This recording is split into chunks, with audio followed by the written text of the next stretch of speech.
People who pay for inexpensive items with a credit card. You know, folks, take my word for this. Raisinets is not a major purchase. Get in cash together. No one should be paying a bank 18% interest on Tic Tacs. And you're holding up in line, too. Some dorky-looking prick with a fanny pack waiting to be approved for a bag of cheese doodles. Next guy ahead of me online pays for Newsweek with a credit card is getting stabbed in the eyes. That's funny. Bill Maher is also funny as our next guest, comic best-selling author, host of HBO's Real Time with Bill Maher, which returns August 22nd, and producer and star of the upcoming documentary that I'll bet George Carlin would have loved, Religulous. How did you react when you heard this? Shocked. I guess I shouldn't have been because I know he was in failing health, but he was so immortal to me. I still cannot hardly believe it. But I was, you know, they showed my last HBO special last night, which seemed odd. I didn't think about it at the time, but when I got up this morning, I was like, because it's a year old. So why, you know, why would they be showing a special that's a year? Once in a while they rerun them, but it just struck me as spooky. That there it was. I watched a few minutes of it just to see if it was holding up, you know, because material sometimes dates from a year ago. And that's the first thing I thought was, whoa. And also, I had been talking about George Carlin in every interview I've done lately because people are talking about the movie. Because it comes out in October. We're starting to do interviews. And I wanted to make sure to always give George his credit as the guy. The only guy who talked about religion before, you know, where I got my courage to do it. Why did he upset so many people? Well, that's one reason why. He just didn't care who he upset, especially the older he got. Not that he was ever timid, but I loved him. The older he got, he just more and more was like, I'm old. No one can say anything to him. What are you going to do to me? What are you going to do to me? He would go after, you know, poor people, fat people, you know, just the average American. He had this disdain, and he didn't hide it. Speaking of religion, Bill Maher is going to have a movie coming in October, as we told you, Religulous. Here's George Carlin with a couple of words about religion. Well, atheism is a belief, so I'm not an atheist, because that's something you have to believe. Atheism also makes a definitive statement. There is no... What are you, an agnostic? Well, you know, I mean, somebody would define me that way, but I don't think it's important enough to know the distinction. I'm just a person who thinks someday you could find out, and I would know that whoever was there judging me, and I'm sure there's no one like that, but if there was someone judging me, then I'd be fine. So I don't even think about where, you know when my brother calls it the big electron? Just the big electron. Something is humming. So all you need is a good hum. A good hum. I don't mean, you know, the bad kind. Just a good hum. Yeah. And so I think Jesus probably lived. He's probably an alive guy. But I got an interview with him in my book, by the way. You want to read that because he tells everything. You know, they ask him, is there a heaven? He says, not only is there a heaven, we got a heck and hell. Heck, heaven, heck, and hell. And what's heck? Heck is not as bad as hell. Similar. You know, I bet you if he was here now, what he would be saying is, why do people say nice things when you die? That's the stupidest thing to do. They can't hear you.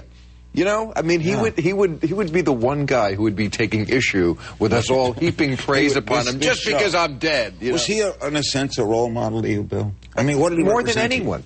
More than any, absolutely. And look, I've said this many times. When I was a kid starting out, there was not many young comedians, hip comedians. You were saying right before we went on the air, you said you're too young to remember Carlin on Ed Sullivan. Lenny Bruce had a major effect on Carlin. I miss Lenny Bruce. And I still don't listen to him. I don't find him funny. I find him groundbreaking, and I think he paved the way for a lot of people, including myself. But George Carlin was funny, like laugh out loud, hurt your gut kind of funny. And when I was a kid looking at comedy for the first time, George Carlin, when we first saw him, was on Ed Sullivan with a skinny tie. You remember that, George Carlin. He was the clean-cut guy with clean material. Then he put out an album in 1971 called AM and FM. AM was the A side of the album. That was the old George Carlin, clean suit. FM was the new George Carlin. Long hair, T-shirt, hippie, dirty material. There's the young Judge. Yes. This was, to someone like me, this was the Holy Grail. This was the guy saying, I've shed that skin. I'm not the old clean guy. I'm going to take this in a different direction. This is why this man is, to me, on the top of the mountain, because he's the most fearless, and he changed where comedy went. Here's George on those 7 dirty words you can't say on television. Watch. I decided I would take a look at which ones you could never say. Because some of them you could say, like bitch, you could talk about a dog, you could say, well, the bitch is in this litter, the bitch and so forth, or you could say bastard, William the Conqueror was a bastard. But certain words, never. Right. And I wanted to know what they were, and I figured out the 7 of them, and I threw them out in a nice package, and they had rhythm, it had a rhythm to it. And radio stations couldn't play it? Radio stations, some did play it. And what happened was, a station in New York played it, and the FCC, one complaint, New York City, probably 25 million radios. 25 million radios. One complaint, a professional moralist, a guy from Morals in Media, with his son in the car, and he let the son listen. Apparently they were not morally corrupted by this act. And in 1978, the Supreme Court said 5-4, these words were indecent. They made up a whole new category of filth for me. Wasn't obscene, indecent. And they said you can't play it when kids might listen. That's the rule. After 10 o'clock at night, you can play it. Steve Martin had this to say, George Carlin has been a major force in comedy since the 1960s. There'll be no substitute for his insight, nor his tireless and hilarious attacks on the enfranchised. No matter how angry and affronted he was, he never forgot to be funny. George Carlin was a comedy hero. More Bill Maher, more laughs ahead as our tribute to George Carlin continues.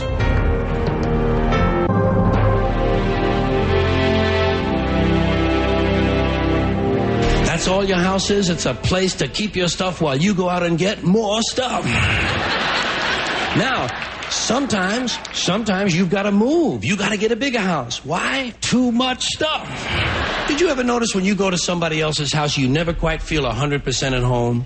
You know why? No room for your stuff. Somebody else's stuff is all over the place. And what awful stuff it is. Have you noticed that their stuff is and your is stuff? Bill Maher is our guest. Where do you put him in the picture of comedy? In other words, I'm telling you, for me, there's nobody higher. Because, look, there's many ways to get a laugh. To me, this is the highest way, because it's also saying something. If you took the jokes out of his act, it would still be a very interesting speech that made you think. Lots of laugh getters. He could be a lecturer. You know, it's just about the laugh. It's a confection. It's an ice cream cone. You forget it as soon as you leave the building. Not him. I mean, this stuff stays with us. That routine you were just playing. He was the best of anybody about skewering America on its materialism. He loved to get into that subject. And he was so right, because that's what the country is. Here he is, guesting with us in 1997. Insight into a great man. Watch. I don't buy the whole humanity thing. I don't buy the species. I don't believe in my species. I don't believe in my country. I don't believe in religion. I don't believe in government. I don't believe in big business. I think it's a game. I think it's a racket and a game and a con. And I enjoy not caring about things because it gives me a detachment, gives me a separation. And I see a lot of political comics, they seem to believe that there's hope, if only we do this. I don't believe that. You believe there's no hope? I really think there isn't. I think we're so attached to goods, to buying things, to having things, to acquiring, get a better job, 2 incomes. Now they have volunteerism. Not only do they have people working 2 jobs, they want you to go do